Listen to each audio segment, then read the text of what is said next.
아니, 이거보다 얇아야 된다고? 풀무원은 0.7mm 얇은 피를 대체 어떻게 만드는 거야?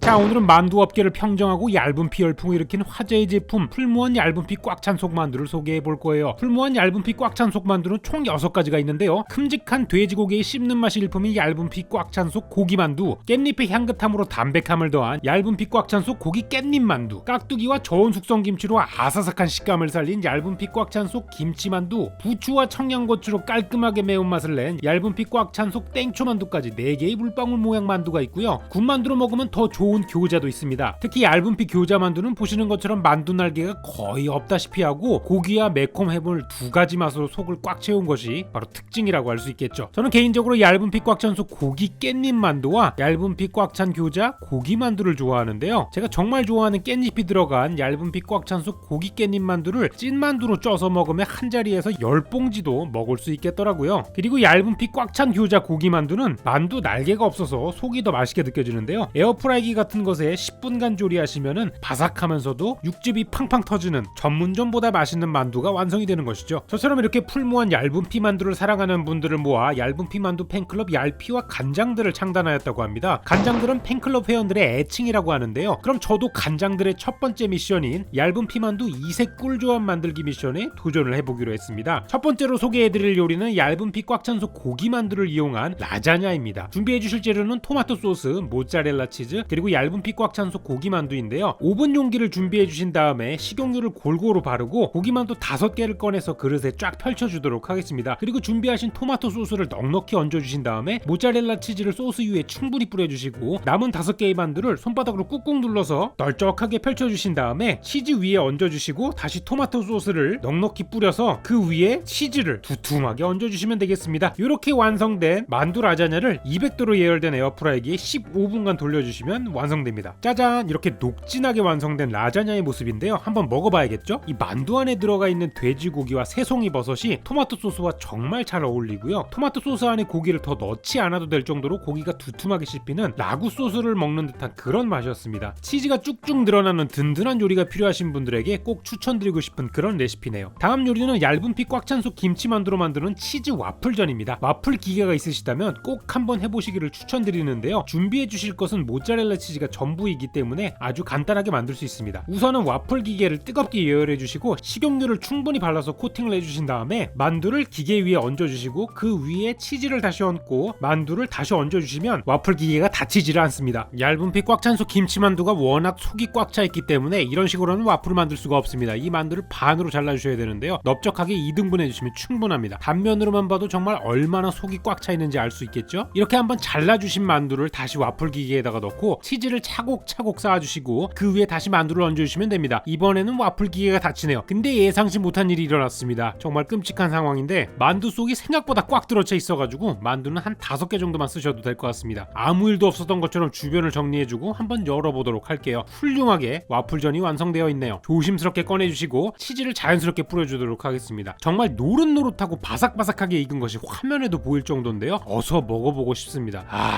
진짜 누구나 좋아할 만한 그런 맛인데요. 얇은 피 꽉 찬 속 김치만두 안에 잘 숙성된 김치는 모짜렐라 치즈와 정말 꿀조합입니다. 피가 정말로 얇기 때문에 와플 기계로 구워내면 더욱더 바삭하게 먹을 수가 있죠. 다음으로 만들어 볼 꿀조합은 얇은 피 꽉 찬 속 땡초만두와 투움바 소스의 조합입니다. 투움바 파스타의 새콤달콤한 맛과 땡초의 매콤함이 아주 잘 어울리는 요리인데요. 우선은 버터를 녹인 뒤 새우를 볶아주시면 됩니다. 새우가 없으시면 걱정을 안 하셔도 돼요. 우리에게는 속이 꽉 찬 얇은 피 꽉 찬 속 땡초 만두가 있으니까요. 새우가 익으면 양송이 버섯과 쪽파를 넣어주신 다음에 나머지 재료들을 넣어서 초간단 투움바 소스를 만들어주시면 됩니다. 이제 소스가 다 만들어졌으니까 면을 넣어야 할 텐데요. 오늘은 파스타면 대신에 얇은 피 꽉 찬 속 땡초 만두를 넣겠습니다. 쫄깃한 얇은 피에 꾸덕꾸덕하게 소스가 스며들어가지고 정말 맛있는 파스타가 나올 것인데요. 접시에 그냥 옮겨 담기만 해주셔도 그럴듯한 모양새가 잡힌 요리가 나오게 됩니다. 한번 먹어보도록 할까요? 이 얇은 피 꽉 찬 속 땡초 만두의 매콤함과 진한 달달한 크림 소스가 잘 어우러져서 매우 감칠맛이 나는 그런 라비올리를 먹는 느낌이 나는 요리였습니다. 파스타류를 좋아하시는 분께는 꼭 추천드리고 싶은 레시피예요. 자, 이번에는 밥 요리도 한번 만들어 볼까요? 우선 팬에 식용유를 2큰술 눌러주시고 물을 1큰술 넣겠습니다. 이 자취생의 소울푸드 같은 만두 볶음밥을 얇은 피 꽉 찬 속 고기 깻잎 만두로 만들어 보려고 하는데요. 만두 볶음밥에서 중요한 것은 바삭한 만두입니다. 이렇게 물과 기름을 섞어주신 팬에 만두를 넣고 뚜껑을 닫으신 다음에 눌러붙지 않도록 슬슬 돌려주시면서 주문을 외우시면 수증기가 꽉 차게 됩니다. 그리고 2분 정도 기다리시면은 타닥타닥 하는 소리가 나는데요. 그때 바로 불을 센 불에서 약한 불로 줄여주시면 됩니다. 그리고 5분 정도 더 익혀주시면 되는데 그 사이에 밥을 한번 준비해 보도록 하죠. 식용유 2큰술과 굴소스 1큰술, 계란 2개와 즉석밥 1개를 넣어가지고 약간 계란죽 같은 느낌으로 잘 섞어주시면 되겠습니다. 여기까지 해주시면 만두가 다 완성되어 있을 건데요. 한번 열어보도록 할까요? 물과 기름을 섞어서 조리를 해주시면은 이렇게 반은 쪄있고 반은 바삭바삭해져 있는 아주 이상적인 형태의 만두가 완성이 됩니다. 이렇게 조리를 해주시면 냉동된 만두도 금방 바삭바삭하게 구울 수가 있고요. 나머지 한쪽도 뒤집어서 2배로 바삭하게 구워주시면 훨씬 더 좋겠죠? 그 다음에는 구워주신 만두를 꺼내서 가위로 잘게 잘라주시면 만두 준비가 완성입니다. 이렇게 준비된 맛있는 만두로 끝내주는 만두 볶음밥을 만들어 보겠습니다. 일단은 만두를 구우신 팬을 그대로 이용할 것이기 때문에 설거지도 덜 나오는 장점이 있고요. 여기에다가 방금 전에 만들어준 계란죽을 끼얹어 주시면 되는데 불을 가장 세게 해주시고 볶다 보면은 처음에는 뭔가 걸쭉해 보이고 잘 안 돼 보이지만 시간이 갈수록 고슬고슬해지는 볶음밥이 나오게 돼요. 한 5분 정도만 젓가락으로 계속 휘저어 주시면은 밥알이 나달나달 떨어지는 볶음밥이 나오게 되고요. 여기에다가 잘라둔 얇은 피 꽉 찬 속 고기 깻잎 만두를 넣어주신 다음에 슬쩍슬쩍 볶아주시면 마무리가 되겠습니다. 그런데 이대로 끝내기는 아쉽기 때문에 깻잎의 향을 더 첨가해서 파릇파릇하게 만들어주도록 할게요. 여기 사용한 고기 깻잎 만두는 올해의 신제품이기도 한데요. 깻잎과 고기가 풍부하게 들어가기 때문에 다른 재료를 그다지 넣지 않아도 밸런스가 정말로 좋습니다. 모두들 다 옛날 생각이 나는지 허겁지겁 먹고 있는데요. 고기가 듬뿍 들어있어서 더 맛있다는 평가가 나왔습니다. 정말 언제 먹어도 맛있는 만두 볶음밥이라고 할 수가 있겠네요. 자, 이번에는 제 레시피가 아니라 얇은 피 꽉 찬 속 만두의 팬클럽인 우리 간장이들이 추천한 이색 꿀조합 레시피 2가지를 소개해드리도록 하겠습니다. 그 첫 번째는 조수빈 130608님의 얇은 피 만두 월남쌈인데요. 우선은 찜기를 준비해 주신 다음에 얇은 피 꽉 찬 속 고기 만두를 쪄주도록 하겠습니다. 만두는 취향에 따라서 김치 만두나 땡초 만두로 언제든지 바꿔서 조리를 해주셔도 좋고요. 그 다음에는 당근을 얇게 채 썰어서 준비를 해주시고 깻잎도 돌돌 말아준 다음에 송송송송 썰어주시면 준비 완료입니다. 자, 그 사이에 만두가 먹음직스럽게 쪄졌네요. 접시에 한번 담아보도록 할까요? 이 찜기에 들어있는 만두는 정말 가슴을 두근거리게 하는 매력이 있는 것 같습니다. 얼른 꺼내서 살짝만 식혀주도록 할 거예요. 자, 요걸로 월남쌈을 만들어 보도록 하겠습니다. 따뜻한 물에다가 라이스 페이퍼를 담궈서 부드럽게 만들어 주신 다음에 도마에 옮겨서 쫙 펼쳐줄 거예요. 그리고는 채 썰은 당근과 깻잎을 잘 펼쳐서 놓아주시고 따끈하게 쪄든 얇은 피 꽉 찬 속 고기 만두를 얹어주신 다음에 아래쪽을 위로 한번 덮어주시고 양쪽 사이드를 한쪽씩 말아서 양끝을 막아주신 다음에 돌돌돌돌 말아서 완성을 해주시면 되겠습니다. 이렇게 하면 얇은 피 꽉 찬 속 고기 만두 월남쌈이 완성이 되는데요. 여기에 곁들여 먹을 좋은 소스를 하나 알려드릴 건데요. 스위트 칠리 소스와 땅콩 버터를 섞어주시면 아주 간단하게 월남쌈 소스를 집에서 만들 수 있습니다. 취향에 따라 견과류를 추가로 넣어주셔도 좋고 매콤한 것을 원하시면 스리라차 소스 같은 것을 넣으셔도 됩니다. 자, 이제 시식을 한번 해볼까요? 손이 여러 번 가기는 하지만 충분히 시간을 쓸 만한 조합이었습니다. 먹기에도 간편하고 안에 들어가 있는 당근과 깻잎의 식감도 아삭아삭 좋았습니다. 거기다 만두도 0.7mm의 얇은 피로 이루어져 있기 때문에 라이스 페이퍼에 싸 먹어도 전혀 부담스럽지가 않았습니다. 두 번째 이색 꿀조합 레시피는 인월드님의 얇은 피 만두 스콘입니다. 우선 준비해 주실 것은 시중에 팔고 있는 스콘 믹스와 우유인데요. 일반 스콘을 만드는 방식대로 믹스와 우유를 섞어서 반죽을 만들어 주신 다음에 주걱으로 골고루 섞어서 스콘 반죽을 완성해 주시면 됩니다. 여기에도 역시 최신 신제품인 얇은 피 꽉 찬 속 고기 깻잎 만두를 넣어줄 건데요. 완성된 스콘 반죽을 만두피처럼 사용해서 그 안에 고기 깻잎 만두를 넣어주신 뒤에 정말로 만두를 빚는 것처럼 스콘으로 감싸주시면 됩니다. 이렇게 준비해주신 스콘을 에어프라이기에 넣고 구워주시면 되는데요. 굽는 시간과 온도는 스콘 믹스에 나온 조리법을 따라주시면 완벽하게 구우실 수 있다는 거 참고해주시면 좋겠습니다. 인월드님 같은 경우에는 만두 스콘에 데리야끼 소스와 간장 소스를 발라서 구워주셨는데 저는 조금 변형된 치트키를 한번 써보도록 하겠습니다. 마요네즈와 데리야끼 소스를 섞어서 찍어 먹을 수 있는 디핑 소스를 이렇게 만들어주시면 정말 좋을 것 같네요. 그 사이에 노릇노릇하게 구워진 스콘이 나타났는데요. 정말 먹음직스럽게 구워져서 굉장히 굉장히 기대가 됩니다. 근데 너무 뜨거울 때 먹으면 입천장이 다칠 수도 있으니까 한 김 식힌 다음에 먹어보도록 할게요. 드디어 시식을 하게 되었는데요. 바삭바삭하게 구워진 스콘 안에 촉촉한 얇은 피만두가 들어있어서 정말 색다른 맛이 느껴지는 그런 스콘이 완성되었습니다. 고기만두 같은 느낌이 들면서도 스콘 특유의 바삭한 식감까지 있어서 쫀득함과 바삭함을 동시에 즐길 수 있는 굉장히 이색적인 메뉴라고 볼 수가 있어요. 스콘을 좋아하시는 분들께 추천드리고 싶은 그런 이색 레시피입니다. 오늘은 이렇게 다양한 얇은 피만두로 여러가지 꿀조합 메뉴들을 만들어 봤는데요. 0.7mm의 얇은 피와 꽉 찬 속이 어우러진 풀무원의 얇은 피만두는 여러분 꼭 사드시기를 바랍니다. 그리고 한 가지 더 전달드리고 싶은 내용이 있는데요. 지금 풀무원에서 얇은 피만두 이벤트를 진행하고 있습니다. 영상을 끝까지 시청해 주시고 더보기란과 고정 댓글을 꼭 확인하셔서 다양한 이벤트 혜택 놓치지 않으시기를 바랍니다. 오늘도 긴 영상 시청해 주셔서 정말 감사합니다. 저는 다음 시간에 더욱 맛있는 영상으로 다시 찾아오도록 할게요. 고마워요, 풀무원님.